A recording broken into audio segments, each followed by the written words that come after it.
আমরা সব দিকে একদম ফ্রন্ট রানার স্টেট হিসাবে আমরা গণ্য হচ্ছি।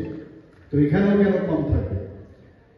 মাননীয় প্রধানমন্ত্রীজি বারবার বলছেন আমাদের আগামী দিনের যে প্রজন্ম তার হচ্ছে আমাদের যারা শিশুরা আছে, যারা এখন কৈশোরে পা দিয়েছেন, তাদের উপর আমাদের ভবিষ্যৎ। যেখানে যারা টিচাররা আছেন তাদেরকে যেভাবে গড়ে তুলবে সেইভাবেই কিন্তু আমাদের আগামী দিনের ভবিষ্যৎ সেইভাবে তৈরি হবে। এবং আমি নিশ্চিত যে শৈশবকালে যে গুণগত শিক্ষা দেওয়ার প্রয়োজন, এই সহজ যে কারিকুলাম তার মাধ্যমে সেটা অবশ্যই আমরা দিতে পারব।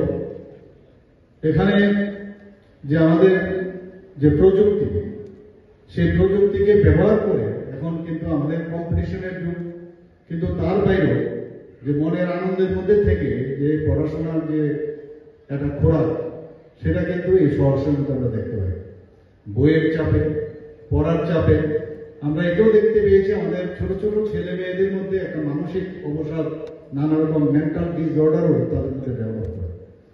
তার থেকে শহরের যে কার্যক্রম, সেটা নিশ্চিত আগামী দিনে আমাদের ছেলে মেয়েদের মধ্যে একটা মানসিক যে ব্যবস্থা, মনের মধ্যে যে একটা ফুর্তি আনন্দ, সেটা কিন্তু গড়ে উঠবে। এবং ভারতবর্ষের যে কালচার, ভারতবর্ষের যে আগে কোনো এক সময় বাইরের থেকে ভারতবর্ষে নালন্দা ইউনিভার্সিটি, তক্ষশিলা এইসবের কথা যদি আমরা পড়ি বা জানি, যে বাইরের থেকে লোক আসতো আমাদের ভারতবর্ষে, ভারতবর্ষের যে আসল যে মানে শিক্ষা, সেখানে মানুষ জানতে আসতো। এখন আমরা উল্টো হয়ে গেছে, আমরা বিদেশে যাই পড়াশোনা। তো এর জন্যই মাননীয় প্রধানমন্ত্রীজি বলছে আমাদের শিক্ষাকে আবার পুনরুদ্ধার করতে হবে, এগুলো আমাদের ছিল না। এবং সেইভাবে উনি এই যে আমাদের এনসিইআরটি বা এসসিইআরটির মাধ্যমে সেই কার্যক্রমগুলো করার জন্য, এবং ন্যাপ 2020 এর মধ্যে সবকটাই এখন উনি বলছেন যে এর মাধ্যমে আমাদের ছেলে মেয়েদের ভবিষ্যৎ করতে হবে। এখন মাননীয় প্রধানমন্ত্রীজি বলছেন যে artificial intelligence, quantum computing, advance analytics, space tech, health tech এবং সিনথেটিক বায়োলজির উপর উনি বলছেন জোর দেওয়ার জন্য।